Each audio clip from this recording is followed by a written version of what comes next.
A medicina nuclear vem ajudando diversas especialidades médicas no que diz respeito ao diagnóstico precoce e tratamento de doenças. A cardionuclear é referência nesse assunto. Hoje, nós vamos conhecer mais uma área em que ela atua com sucesso.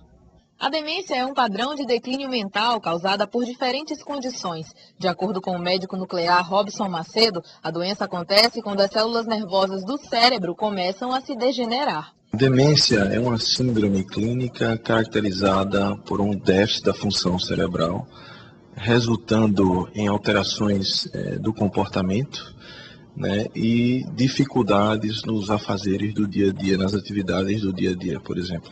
Existem várias causas para a demência, dentre elas as causas degenerativas e vasculares, e dentre as causas degenerativas, a demência do tipo Alzheimer é a mais comum delas. A demência é considerada uma síndrome por apresentar características de mais de uma doença. São comuns problemas de comportamento, esquecimento e a perda de habilidades adquiridas, como vestir a roupa, pentear o cabelo ou cozinhar. A demência é uma doença da população idosa, no entanto, não é considerada comum. Apenas 1% da população com mais de 60 anos tem o problema. A demência, ela tem prevalência de cerca de 1% na população a partir dos 60 anos de idade. E essa prevalência vai dobrando, a cada 5 anos, chegando a atingir até 10% de prevalência em indivíduos a partir dos 85 anos de idade. A doença se apresenta em formas diferentes e algumas delas são reversíveis. Daí a importância de se diagnosticar precocemente o problema para que se possa iniciar o tratamento o mais cedo possível. As principais formas reversíveis de demência são as formas metabólicas, infecciosas, inflamatórias e até mesmo as formas traumáticas. Essas são as formas reversíveis e correspondem a até de 10% a 20% das formas de demência. Então, essas formas têm que ser identificadas precocemente, através de uma boa avaliação clínica, um bom exame físico, e até mesmo usando de outros métodos diagnósticos, que incluem, por exemplo, os métodos de imagem. Dr. Robson explica que por meio da cintilografia é possível avaliar o aspecto geral do cérebro com as áreas afetadas e identificar as alterações estruturais. A cintilografia ela tem um papel fundamental nas demências, porque ela ajuda no diagnóstico diferencial dessas demências. O que acontece é que, por exemplo, nas demências do tipo Alzheimer, existem padrões na cintilografia cerebral que falam a favor desse tipo de demência, que outros métodos de imagem, como por exemplo a tomografia computadorizada, não é capaz de evidenciar. A gente aqui tem um exemplo disso, aqui mostrando um cérebro de um indivíduo com demência do tipo Alzheimer, mostrando essas áreas de menos vascularização, aqui nessas evidenciadas por essas setas, denominadas de áreas de hipoperfusão, de pouca irrigação sanguínea, e esse padrão de hipoperfusão parieto-temporal posterior bilateral é clássico da demência do tipo Alzheimer.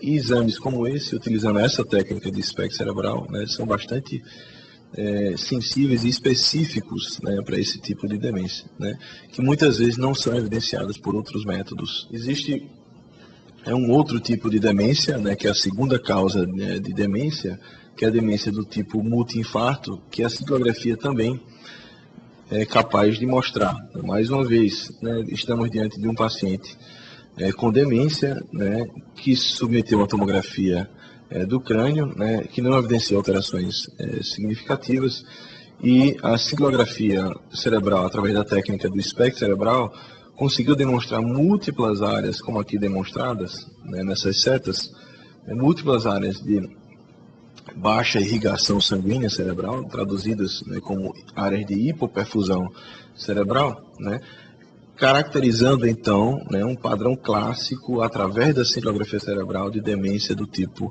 multiinfarto. O radiologista Dr. Francisco Neto explica como a ressonância magnética pode ajudar no diagnóstico da demência, ao indicar o tipo de doença e a forma de tratamento. A ressonância magnética, ela pode mostrar as alterações estruturais da demência, porque também ela pode, muitas vezes, definir o tipo de demência. Segundo o especialista, existem alguns impedimentos para passar pela ressonância. O paciente que usa um marcapasso cardíaco, ele não pode se submeter à ressonância magnética, porque o túnel é um campo magnético muito forte e vai desmagnetizar o marcapasso, ele vai parar. Alguns tipos de prótese auditiva também contraindicam a realização do exame. Muitos perguntam também sobre o paciente gestante, que é uma paciente relativamente jovem. Mas uma paciente jovem pode ter um quadro demencial, por exemplo, por uma encefalite. Então a gestação, ela não contraindica a realização da ressonância magnética. Porém, nós procuramos evitá-la, fazê-la no primeiro trimestre da gravidez, só por precaução. Mas se houver necessidade diagnóstica, nós realizamos mesmo com a paciente no primeiro trimestre da gravidez. A única forma de prevenir a demência é manter o cérebro ativo, praticar atividade física, ter uma alimentação equilibrada e, é claro, contar com o apoio da família. Além desses cuidados, existem profissionais que têm papel fundamental no tratamento dos pacientes com demência, como enfermeiros, terapeutas ocupacionais e nutricionistas, que devem ampliar a qualidade de vida por meio do acompanhamento regular dos pacientes. A Cardionuclear fica na Avenida Afonso Pena, 744, Tirol. A clínica funciona nas instalações do Instituto de Radiologia de Natal.